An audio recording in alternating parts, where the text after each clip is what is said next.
Prosecutors have charged singer Chris Brown with 2 felonies, including... That's embarrassing that that's the type of person that I fell in love with. Chris goes on to talk about them both having to come up with excuses for the scratches and covering up bruises with makeup. Back at that picture and I'm just like, yo bro, like, that's not me, bro. Hey y'all, what's up? It's your girl Kaelyn Ryan, the next face on your TV screens, and I'm here with another video. Before I continue, please remember to like, comment, and subscribe. I am rocking the OGCLA Pray sweatshirt.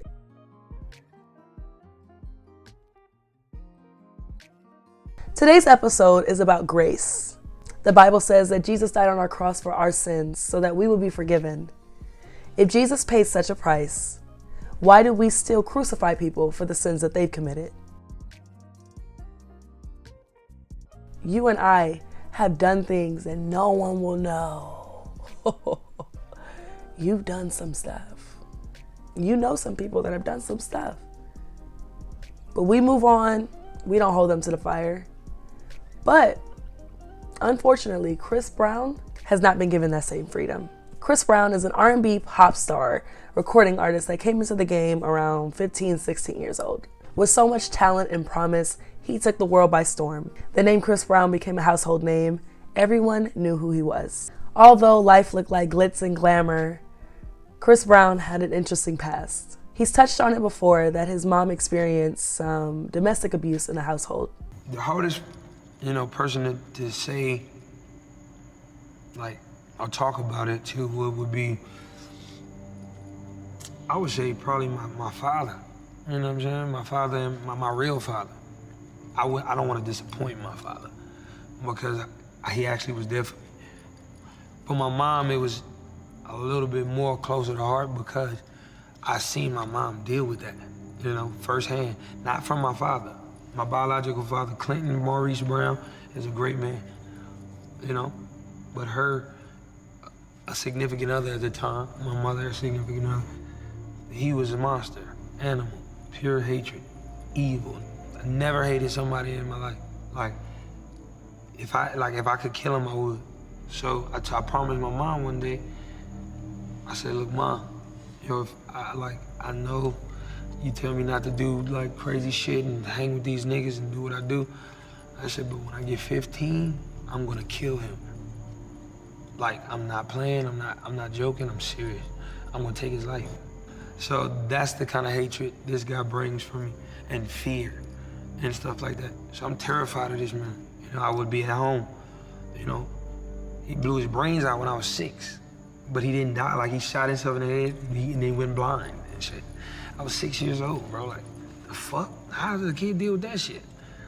And then, being that he's physically impaired now, it frustrates him more, so he's in a depression. But he takes it out on his girl.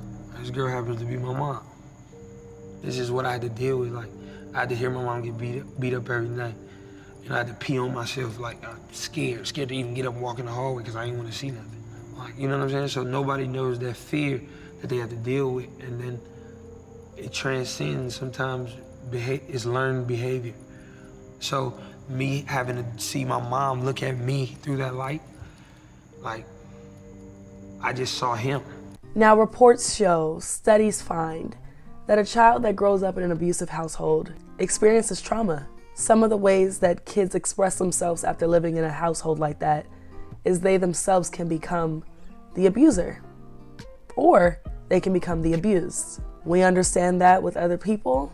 We hold them accountable, of course, but we show them grace. That leads me to my next point. According to reports, in 2009, Chris Brown physically assaulted Rihanna in a Lamborghini just a day before the Grammys and gave her a busted lip, a black eye, while leaving a bruised face. This did happen. Other details that came out around this time is that they both were involved in hitting and harming each other. I still love Rihanna, but I'm just gonna be honest. We would fight each other, she would hit me, I would hit her. But it never was okay. I don't know who did it first, who did more, who was in the wrong. Was she defending herself? Was he defending himself? We all weren't there. But what the media caught wind of was that photo. It's very unfortunate that they had that argument that night, and Chris Brown was wrong. He lost brand deals, campaigns, he was shunned, he was blackballed in Hollywood. Being able to go through everything I went through and show my fans that I love them, you know, that's what it is, and fans are my everything. When you say forgive all your enemies, who do you consider your enemies? Just anybody, naysayers, haters, whatever the case may be. I just think, you know, being positive and promoting that is what I'm about now, and that's what I'm gonna do. We are now in 2022.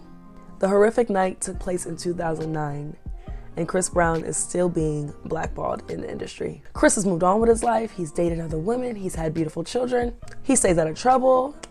What's the big deal? Unfortunately, some of the higher ups in Hollywood have other things to say about that. I believe we're all familiar with award shows. The American Music Awards took place not too long ago. It has been reported that Chris Brown was booked to do a performance for Michael Jackson as a tribute.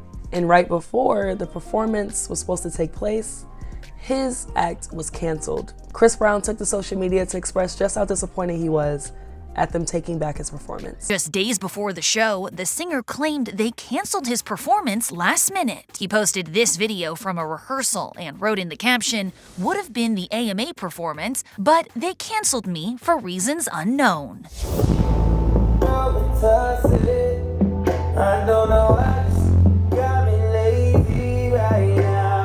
The clip also shows Chris was set to pay tribute to the late Michael Jackson, specifically the Thriller album, which recently celebrated its 40th anniversary.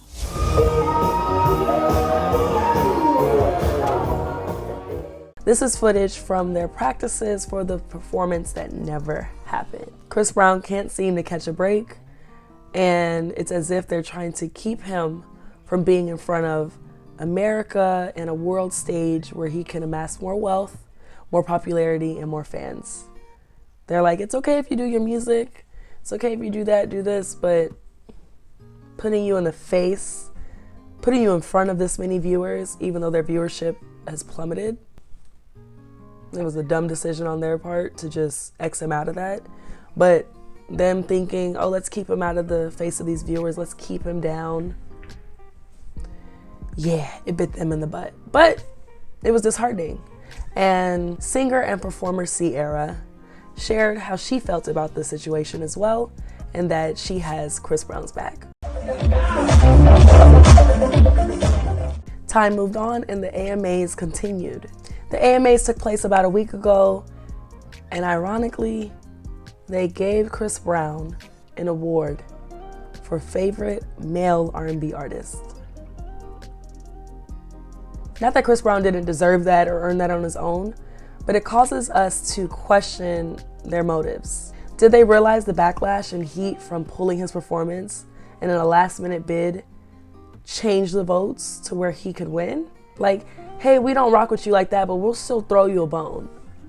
He's Chris Brown. He don't need no bones. He don't need that. So it's weird that he's not good enough to be on your stage, but then he still wins an award for the very thing he would have done on the stage, which is be a male R&B artist, the favorite. If he's a favorite, why are you keeping him from his viewers and his fans? So, singer and formerly one-third of the world-renowned group Destiny's Child, Rowland, accepted the award on his behalf. But when she did so, she was met with some hate. The American Music Award goes to Chris Brown. Now, Chris Brown is not here tonight, so I'm accepting this award on his behalf. Excuse me, chill out. Rowland tells the audience to chill out after Chris Brown's win at the American Music Awards. You never know what to expect. Yeah, a pretty unexpected moment as the singer presented the award for favorite male R&B artist, where Chris was up against Brent Faiyaz, Giveon, Lucky Day, and The Weeknd.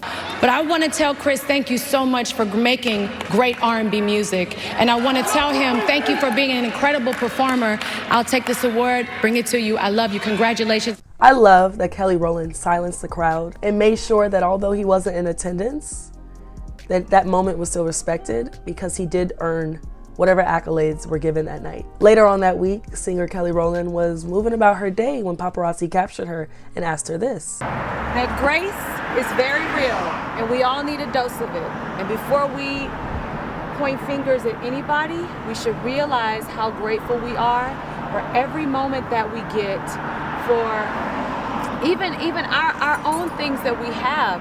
I just think it's important to remember to be human. We all need to be forgiven for anything that we could be doing, anything that we're thinking. We all come up short in some sort of way. And grace is real. And we are humans. And everybody deserves grace, period. Have a good day, honey. Where's the grace for the little boy that had to hear his mom be beat? Where's the grace for the boy that's apologized?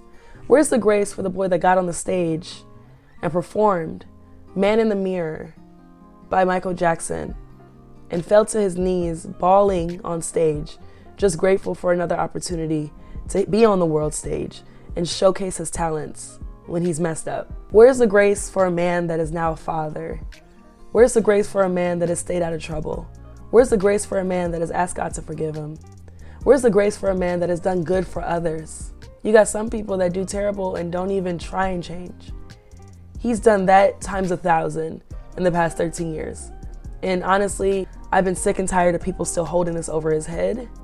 It's something he did, and has he paid for it? Oh my gosh, yes. But to be booed to this day? Rihanna made a song with him in 2012. The assault happened in 2009. She was leading the pack showing, hey guys, I've forgiven that night. She's probably forgiven herself. She's forgiven him. She's moved on. But I feel like as a culture, we tend to internalize the pains and the drama and the issues that our celebrity favorites go through to where we can't see past that. I love you guys for watching. Again, I've been your girl, Kaelyn Ryan. Remember to be kind, forgive often, and show grace. You guys have a good one.